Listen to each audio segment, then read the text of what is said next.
Ada cerita anak desa kaya dan anak desa miskin. Anak desa yang miskin itu siapa? Jamil Azeni. Saya dulu tinggal di tengah hutan di Lampung. Orang tua saya adalah orang tua termiskin kedua di kampung. Setiap saya tanya, Pak siapa yang paling miskin? Bapak saya nggak pernah jawab. Baru setelah saya lulus dari IPB saya tanya, Pak dulu yang paling miskin itu siapa sih Pak di kampung? Bapak saya menjawab, Bapak peringkat kedua.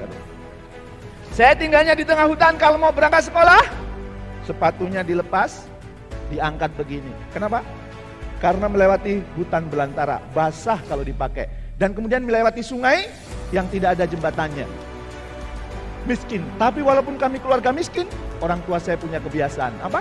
Sebelum kami tidur selalu dipanggil. Kaulan itu kakak saya, Jamil itu saya, Siti. Memang kita miskin harta, tapi jangan pernah miskin cita-cita. Nasihat bapak saya itu setiap malam diucapkan begitu sampai saya hafal.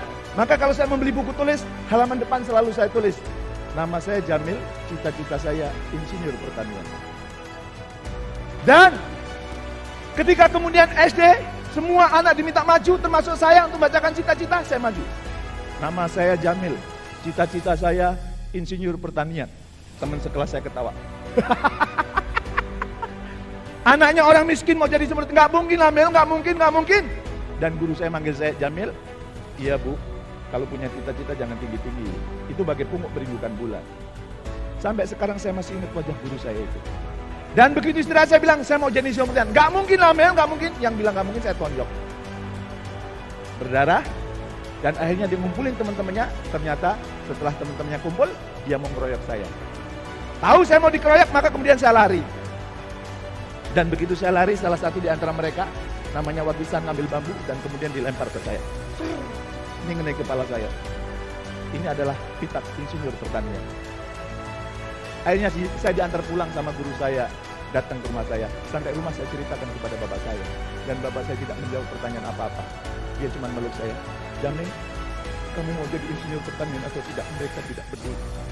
Dan itu adalah pelukan dari bapak saya yang tidak akan pernah saya lupakan sepanjang hidup saya.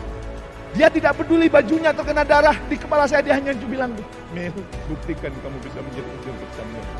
Dan saya ingin tanya, beberapa tahun kemudian apakah cita-cita itu tercapai? Saya bukan hanya menjadi insinyur pertanian, saya sekarang menjadi CEO di perusahaan saya. Saya punya 5 perusahaan. Dan saya juga sekarang kenapa? Oh, saya tahu bahwa salah satu yang memutus rantai kemiskinan adalah bisnis. Maka kemudian saya juga membina. Ada 138 pebisnis yang saya bina. Dulu modalnya 1 juta, 2 juta, 3 juta. Tahun lalu total asetnya sudah 13,2 triliun. Saya juga mendirikan sekolah gratis di Lampung buat orang miskin. Muridnya lebih dari 1.600 orang. Karena setiap orang yang terus tumbuh itu punya. Dan bukan hanya itu, sekarang saya sudah nulis 10 buku.